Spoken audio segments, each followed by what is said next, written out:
What's up everybody? For this video I'm going to replace the Serpentine belt on my Duramax, and I'm going to be cranking up the torsion bar to try to level out the truck, but I know it won't be completely level because I still have the stock keys, but I'm gonna raise it about an inch, because right now the front sits at 39 inches and the back sits at 41, but after I level it up it should sit at 40. The dealership tried to charge me $260 to replace it, and I went to Advanced Auto Parts, and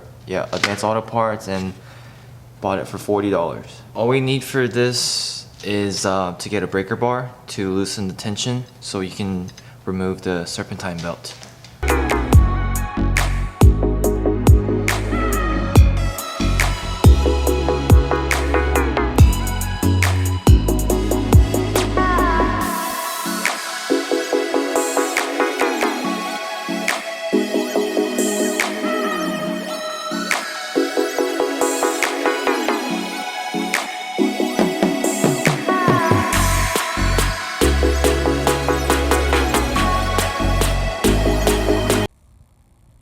You can see it's all cracked, so that's the old one and the new one.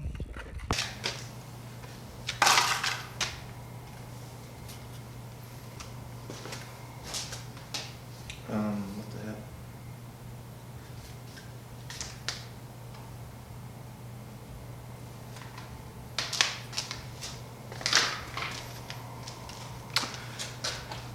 The new one that I got is significantly shorter than my old one, so I'm gonna have to go back and get another one or put the old one back in.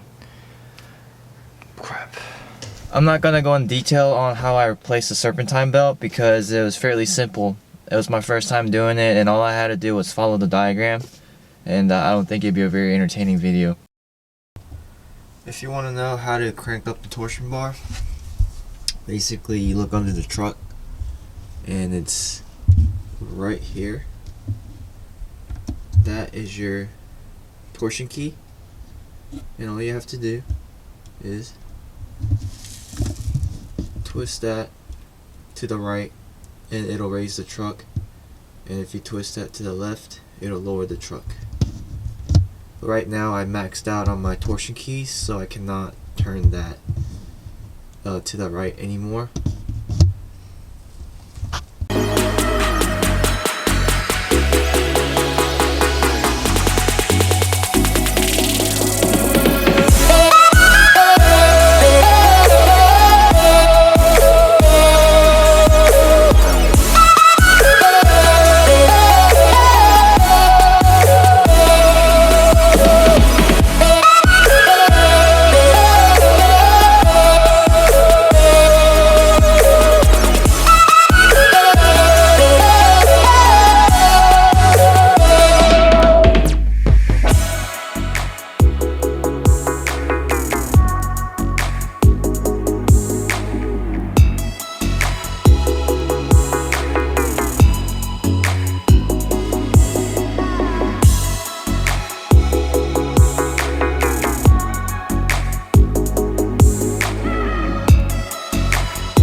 Right now my truck sits 40 inches up front and 41 inches in the back, and I can't crank up the front anymore because I maxed out on my stock keys.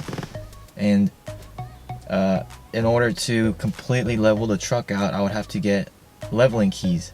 And if you didn't know the differences between a leveling kit and a lift kit, is that leveling kit only raises the front, whereas a lift kit raises the front and the back. And there are leveling kits out there made by Rough Country where it raises the front and it raises the back a little bit. So those are technically called level lift, but I wouldn't recommend those because I had that on my last truck.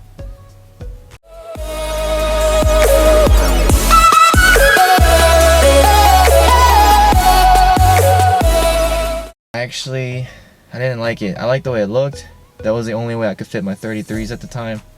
It was weird. I had 33s, and there were Cooper Discoverer ATP, and they weren't even 12.5 wide. They're like 10.5 wide, and I still had to get that leveling kit, and I was maxed out on my keys, aftermarket keys. And my CV angle was like here. It was really bad. It rode rougher than this 2500 Duramax.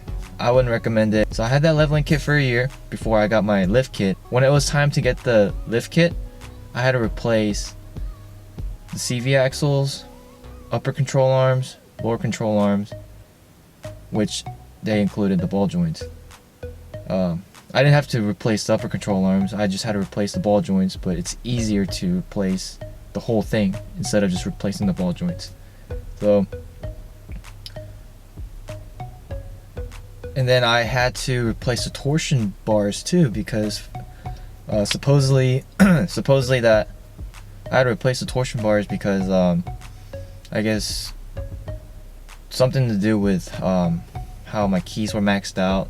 I didn't really understand what they were saying, but I had to replace the torsion bar too because they were worn out. They didn't have enough tension or something because they've been maxed out for so long. So I definitely don't recommend it. My brother with the 2014 Sierra,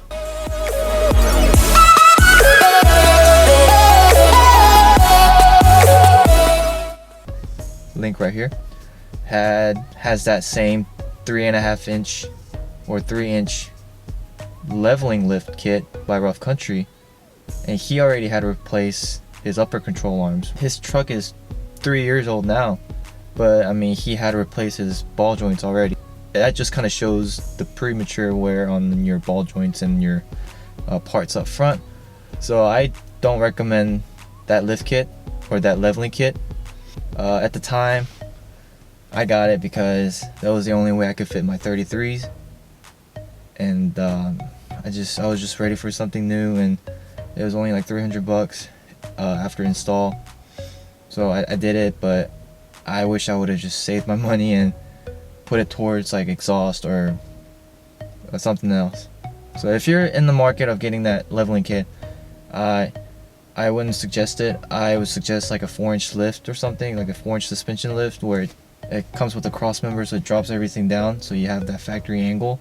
Yeah, speaking of leveling kits and lift kits, I am still debating on 6-inch zone lift versus 8-inch McGaughys lift. At first I was leaning towards the zone lift, but now I'm leaning towards the McGaughys lift.